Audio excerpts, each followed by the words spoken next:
Hi, this is Rajesh Sharma. ఈసారి real estate రంగాన్ని ప్రభావితం చేసే ఒక ఇంట్రెస్టింగ్ లేటెస్ట్ డెవలప్మెంట్తో నేను ఈ వీడియో చేస్తున్నాను. సో వీడియో స్కిప్ చేయకుండా మొత్తం చూడండి. మంచి ఇన్ఫర్మేషన్ అండ్ నాకు నచ్చిన అంశం మీద ఈ వీడియో చేస్తున్నందుకు నాకు చాలా హ్యాపీగా ఉంది. ఎందుకంటే నేను చాలా రోజుల నుంచి చెప్తున్నాను, బహుశా నా పాత వీడియోస్ చూసిన వాళ్ళందరికీ తెలుసు, హైదరాబాద్ రియల్ ఎస్టేట్ రంగాన్ని, ఇంకా చెప్పాలంటే తెలంగాణ రియల్ ఎస్టేట్ రంగాన్ని గణనీయంగా ప్రభావితం చేసే ఇష్యూ రీజనల్ రింగ్ రోడ్. ఈనాడు పరిభాషలో చెప్పాలంటే ప్రాంతీయ వలయ రహదారి. రీజనల్ రింగ్ రోడే కంఫర్ట్గా ఉంది అర్థం చేసుకోవడానికి అండ్ పలకడానికి కూడా. సో రీజనల్ రింగ్ రోడ్కు సంబంధించి northern part of regional ring రోడ్కు సంబంధించిన క్లారిటీ ఆల్మోస్ట్ వచ్చేసింది. సెప్టెంబర్ ఈ నెల అంటే వచ్చే నెల 15th కల్లా భూసేకరణ కూడా పూర్తయ్యే పరిస్థితి కనిపిస్తుంది. సో కంప్లీట్గా ఒక దానికి సంబంధించిన అలైన్మెంట్ కావచ్చు, తర్వాత ఎక్కడెక్కడ ఏ బ్రిడ్జ్లు వస్తున్నాయి ఏంటి అనే విషయంలో క్లారిటీ వచ్చేసింది. దానికి సంబంధించి కూడా ఒక అప్డేట్స్ నేను చివరిలో చెప్తాను. Northern part of regional ring road. ఇక ఇవాల్టి వీడియోలో ప్రధానమైన అంశం ఏంటంటే, ముఖ్యమంత్రి రేవంత్ రెడ్డి దక్షిణ ప్రాంతానికి సంబంధించి southern part of regional ring రోడ్కు సంబంధించి కీలకమైన ఆదేశాలు జారీ చేశారు. ఇవి చాలా కీలకం. ఎందుకు అంటే, అధికారులు మీరు అలైన్మెంట్ తయారు చేయండి అని చెప్పి అధికారులకు వదిలేస్తే వాళ్ళు గవర్నమెంట్ ప్రియారిటీస్ కానీ అవి దృష్టిలో పెట్టకుండా వాళ్ళు కూడా చేసేస్తారు. వాళ్ళు అలైన్మెంట్ అంతా ప్లాన్ చేసి ఆ ప్లాన్ అంతా తీసుకెళ్లిన తర్వాత అది ఏదో రకంగా మీడియాకు లీక్ అవుతుంది. మీడియాలో పలానా చోట నుంచి వెళ్తుంది రీజనల్ రింగ్ రోడ్ అని చెప్పి చెప్తారు. దాంతో ఆ ఏరియాలో ఉన్న రైతులు కావచ్చు, ఎందుకంటే సాగు భూములు ఉన్నాయనుకోండి, ఖచ్చితంగా వాళ్ళు దశాబ్దాల తరబడి మేము సాగు చేసుకుంటున్నాం, ఇదంతా గవర్నమెంట్ లాగేసుకుంటాం, మా బతికేంటి అని చెప్పి వాళ్ళు పాపం రోడ్డున పడతారు. సో అలాంటి ఇబ్బందికరమైన పరిస్థితులను బిగినింగ్లోనే అవాయిడ్ చేయడానికి ఒక మంచి డైరెక్షన్ ఇచ్చారు ముఖ్యమంత్రి రేవంత్ రెడ్డి. నిజంగా నాకు ఇది బాగా అనిపించింది.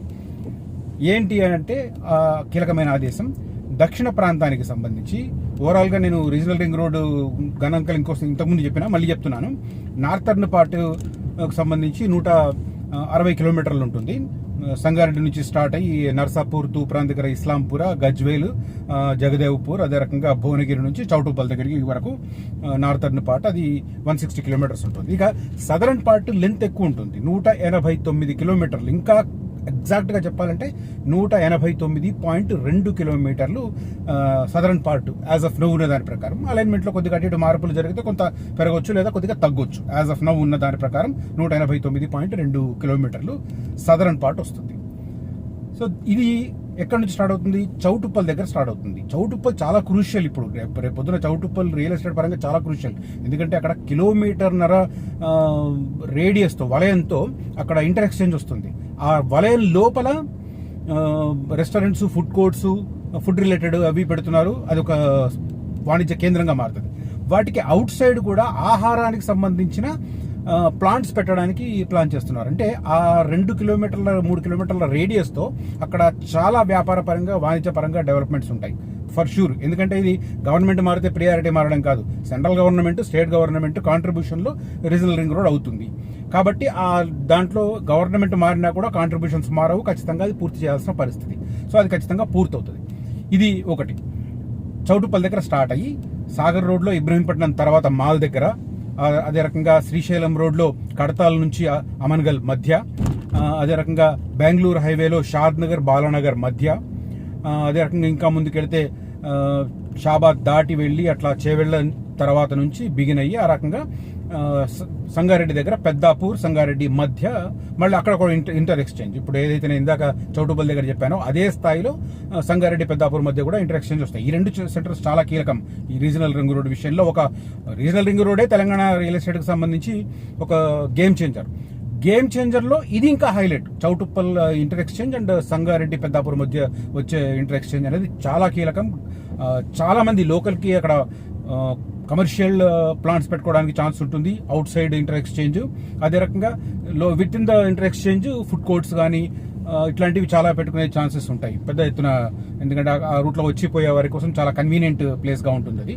సో అది కమర్షియల్ పరంగా బాగా డెవలప్ అయ్యే ఏరియాస్ ఈ 2. సో ఇది పక్కన పెడితే ఇప్పుడు లేటెస్ట్ డెవలప్మెంట్, లేటెస్ట్ డైరెక్షన్ ఏంటి అంటే southern part of regional ring రోడ్కు సంబంధించి చాలా కీలకం. ఎలా అంటే 3 అలైన్మెంట్లు తయారు చేయమని చెప్తాడు ముఖ్యమంత్రి రేవంత్ రెడ్డి అధికార యంత్రాంగానికి. 3 అలైన్మెంట్లు, 3 అలైన్మెంట్స్. ఎలా అంటే ఒక దాంట్లో ఇబ్బందికరమైన పరిస్థితులు ఎదురైతే ఇంకొక దాన్ని ఆప్ట్ చేసుకోవచ్చు, లేదా ఇంకొక దాన్ని ఆప్ట్ చేసుకోవచ్చు. ఈ రకంగా 3 ప్లాన్స్ ఒకేసారి రెడీగా ఉంటే ఒకేసారి దానికి సంబంధించిన సాధక బాధకాలు కానీ, క్రిటికల్ ఇష్యూస్ ఏమన్నా జనరేట్ అవుతాయా, ప్రజలు ఇబ్బంది పడతారా, లేకపోతే సాగు చేసుకుంటున్న భూములు పోతున్నామని రైతాంగం ఆందోళనకు దిగుతుందా, ఇట్లాంటి అంశాలన్నీ పరిగణనలోకి తీసుకొని తద్వారా ఒక నిర్ణయం తీసుకోవడానికి స్కోప్ ఉంటుందన్నమాట. ఆ స్కోప్ ఉండే రకంగా ఇప్పుడు ఈ ప్లాన్ చేస్తున్నట్టుగా మనకు అర్థమవుతుంది. ఓవరాల్గా చూస్తే రీజనల్ రింగ్ రోడ్కు సంబంధించి చాలా కీలకమైన డిసిజన్గానే నేను భావిస్తున్నాను. ఎందుకంటే 189 కిలోమీటర్ల నిడివితో దక్షిణ భాగానికి సంబంధించిన రీజనల్ రింగ్ రోడ్ ఉండబోతోంది.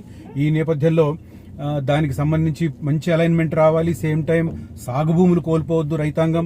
అదే రకంగా అటవీ భూములు కనుక పెద్ద సంఖ్యలో ఉంటే దానికి ఆల్టర్నేట్ మళ్ళీ రాష్ట్ర ప్రభుత్వం ఇంకో చోట రాష్ట్ర ప్రభుత్వానికి సంబంధించిన భూములు ఇవ్వాల్సి వస్తుంది. ఇది కొద్దిగా మళ్ళీ జటిలం అవుతుంది. ఎందుకంటే ఫస్ట్ ఎక్కడెక్కడైతే వేరే ల్యాండ్స్ ఇస్తున్నారో అటవీ భూములకు సంబంధించి ఆ ల్యాండ్స్ను మార్కింగ్ చేయాలి. ఆ మార్కింగ్కు సంబంధించి కేంద్ర పర్యావరణ శాఖ నుంచి అనుమతులు తీసుకోవాలి. ఇవన్నీ చాలా పెద్ద ఎత్తున ఉంటాయి. మళ్ళీ డిలే కావడానికి స్కోప్ ఉంటుంది. కాబట్టి ముందే వీటికి సంబంధించిన కసరత్తు బాగా జరిగి సాగు భూములు అవాయిడ్ చేయడం, దశాబ్దాల తరబడి సాగుకు చేసుకుంటున్న భూములను దాంట్లో రాకుండా చూడడం, సేమ్ టైం సాగేతర భూమి అయినా కూడా కొంత వాల్యూ ఎక్కువగా ఉండి రైతాంగం కనుక ప్రభుత్వానికి ఇచ్చేస్తే వాళ్ళు నష్టపోతారు అనుకున్న భూములుంటే వాటిని కూడా అవాయిడ్ చేయడం, అదే రకంగా అటవీ భూములు పెద్ద ఎత్తున లేకుండా చూడడం, ఇలాంటి చాలా క్రూషియల్ డైరెక్షన్స్ ముఖ్యమంత్రి నుంచి అధికార యంత్రాంగానికి రావడం. ఆయన క్లియర్ కట్గా 3 అలైన్మెంట్లు తయారు చేస్తే ఆ 3 అలైన్మెంట్లు ఒకేసారి వాటికి సంబంధించిన సాధక బాధకాలను పూర్తి స్థాయిలో చర్చించిన తర్వాత వాటికి సంబంధించి ఒక డిసిజన్ తీసుకొని ఒక అలైన్మెంట్ కనుక ఫైనల్ చేసి దాన్ని సెంట్రల్ గవర్నమెంట్ అప్రూవల్ కనుక పంపిస్తే సెంట్రల్ గవర్నమెంట్ చాలా వేగంగా డెసిషన్ తీసుకునే ఛాన్స్ ఉంటుంది. ఎందుకంటే ఇది సెంట్రల్ అండ్ స్టేట్ కాంబినేషన్లో జరిగేది. నేను చాలాసార్లు చెప్తుంటాను, సెంట్రల్ అండ్ స్టేట్ కాంబినేషన్లో జరిగేవి ప్రాజెక్టులకు ఇక్కడ స్థానికంగా ప్రభుత్వాలు మారినా కూడా వాటి ప్రభావం పెద్దగా ఉండదు. కాబట్టి ఖచ్చితంగా ముందు మంచి సంకేతాలు ఉంటాయి, మంచి అవకాశాలు ఉంటాయి. కాబట్టి దానికి అనుగుణంగా ఈ రీజనల్ రింగ్ రోడ్కు సంబంధించిన కసరత్తు కొనసాగుతుంది. ఇట్స్ ఏ గుడ్ అడ్వాంటేజ్గా నేనైతే భావిస్తున్నాను. సో ఓవరాల్గా ముఖ్యమంత్రి స్థాయి వ్యక్తి ఒక కీలకమైన నిర్ణయం తీసుకోవడం, ప్రధానంగా 3 అలైన్మెంట్లు తయారు చేయమని చెప్పి ఆదేశాలు ఇవ్వడం అనేది భవిష్యత్తులో ఇబ్బందికరమైన పరిస్థితులను అవాయిడ్ చేయడానికి ముందు జాగ్రత్తగా ఈ కసరత్తు చేస్తున్నట్టుగా అనిపిస్తుంది. So really I appreciate CM direction. అదే రకంగా రీజనల్ రింగ్ రోడ్డు షేప్ వస్తున్న కొద్దీ దాని ఇంపాక్ట్ తెలంగాణ రియల్ ఎస్టేట్ రంగం మీద ఖచ్చితంగా ఉంటుంది. అది షేప్ క్లియర్ అవుతున్న కొద్దీ దానికి సంబంధించిన with in the regional ring road and out side regional ring road కూడా చాలా పెద్ద ఎత్తున మార్పులు చేర్పులు వచ్చే అవకాశం ఉంది. రియల్ ఎస్టేట్కి సంబంధించి కూడా కొద్దిగా అంటే రోడ్ కనెక్టివిటీ ఎలా పెరుగుతుంటే రీజనల్ రియల్ ఎస్టేట్కి సంబంధించి కూడా అదే రకంగా భూమి వస్తుంది. కాబట్టి road connectivity is most important. అది అందరికీ తెలిసిన విషయమే. రియల్ ఎస్టేట్ రంగాన్ని పరిశీలిస్తున్న వాళ్ళందరూ కూడా ఈ అభిప్రాయంతో ఏకీభవిస్తారు. సో రీజనల్ రింగ్ రోడ్డుకు సంబంధించిన క్లారిటీ ఎలా వస్తుందో అట్లా తెలంగాణ రియల్ ఎస్టేట్ మరొకసారి పుంజుకునే సంకేతాలు క్లియర్ కట్గా ఉంటాయి. ఇది ఓవరాల్గా నేను మెయిన్గా ఈ వీడియో చేద్దాం అనుకున్న ఉద్దేశం. అయితే నేను బిగినింగ్లో చెప్పాను northern part of regional ring రోడ్కు సంబంధించి ఒక కీలకమైన అప్డేట్ కూడా ఇస్తానని. చాలామంది రీజనల్ రింగ్ రోడ్కు సంబంధించి సర్వీస్ రోడ్ లేకపోవడం చాలా ఇబ్బంది అవుతుంది అని చెప్పి భావిస్తున్నారు. ఆ అభిప్రాయాలు నా దాకా వినిపించడంతో నేను కూడా ఒక వీడియో చేసిన. ఆ రకంగా ఎమర్జెన్సీ టైంలో సర్వీస్ రోడ్లు లేకపోతే ఎలాంటి ఇబ్బందికరమైన పరిస్థితులు ఎదురవుతాయని చెప్పి అంచనా వేస్తూ నేను ఒక వీడియో చేశాను. ఇవాళ దానికి సంబంధించి కొంత క్లారిటీ, అంటే 100% అది రిలీఫ్ కాదు, బట్ కొంత క్లారిటీ ఏంటి అంటే నార్దర్న్ పార్ట్లో ఎక్కడెక్కడ అండర్ పాస్లు రావాలనే దాని మీద చర్చ జరిగింది. ఇప్పుడు లేటెస్ట్ అప్డేట్ ప్రకారం ఎవ్రీ 3 కిలోమీటర్స్కు ఒక అండర్ పాస్ ఉంటుంది రీజనల్ రింగ్ రోడ్ మీద. ఇది అడ్వాంటేజ్. అంటే ఒకవేళ సర్వీస్ రోడ్డు లేక చుట్టూ తిరిగి రావాల్సి వస్తుంది, ఇబ్బందికరంగా ఉంటుంది అని అనుకున్నప్పుడు ఈ రకంగా కనుక ఉంటే అది బెటర్ అడ్వాంటేజ్ అవుతుంది ఫర్ షూర్గా. 3 కిలోమీటర్లకు ఒక అండర్ పాస్ ఉంటుంది కాబట్టి ఎక్కడ మనం దాటడానికి కూడా చాలా ఇంపార్టెంట్ థింగ్. ఇప్పుడు నేను నార్దర్న్ పార్ట్కి సంబంధించి కూడా ఎన్ని బ్రిడ్జ్లు వస్తున్నాయి ఏంటి అనే వివరాలు ఇందాక నేను గమనిస్తున్నాను.